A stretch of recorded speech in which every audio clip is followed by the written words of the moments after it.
ഈ ഭൂമി കണ്ട ഏറ്റവും സുരക്ഷിതമായ ഇടം ഏതാണെന്ന് ചോദിച്ചാൽ അത് അമ്മയുടെ ഗർഭപാത്രമാണ്.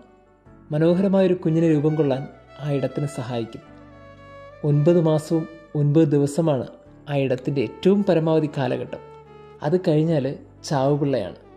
ഏത് ഉദരമാണോ കുഞ്ഞിന് രൂപം കൊണ്ടത് അതേ ഉദരത്തിൽ വെച്ച് തന്നെ കുഞ്ഞ് ചത്തുപോകും. ഇതാണ് പ്രകൃതിയുടെ നിയമം. ഇത് ഗർഭപാത്രത്തിൽ മാത്രമല്ല, ഏതൊരു സാഹചര്യത്തിലും ഇങ്ങനൊരു എക്സ്പയറി ഡേറ്റ് ഉണ്ട് എന്നൊരു ഓർമ്മപ്പെടുത്തലാണ് ഇത് നൽകുന്നത്. ചില വ്യക്തികളിൽ, സാഹചര്യങ്ങളിൽ, അനുഭവങ്ങളിൽ, കണ്ണീരിൽ എല്ലാത്തിനും എക്സ്പയറി ഡേറ്റ് ഉണ്ട്. ഒന്നിനും അവസാനം വരെ നിൽക്കാൻ കഴിയില്ല. നിങ്ങളിപ്പോൾ ദുഃഖത്തിലാണോ? സന്തോഷം ഉണ്ടാവും. വേദനയിലാണോ? ആനന്ദം ഉണ്ടാവും. അതാണല്ലോ കാൽവരിയും ഉദ്ധാനത്തിൻ്റെ ആ കല്ലറയും ഓർമ്മിപ്പിച്ചത്. എല്ലാത്തിനും ഒരു എക്സ്പയറി ഡേറ്റ് ഉണ്ട്.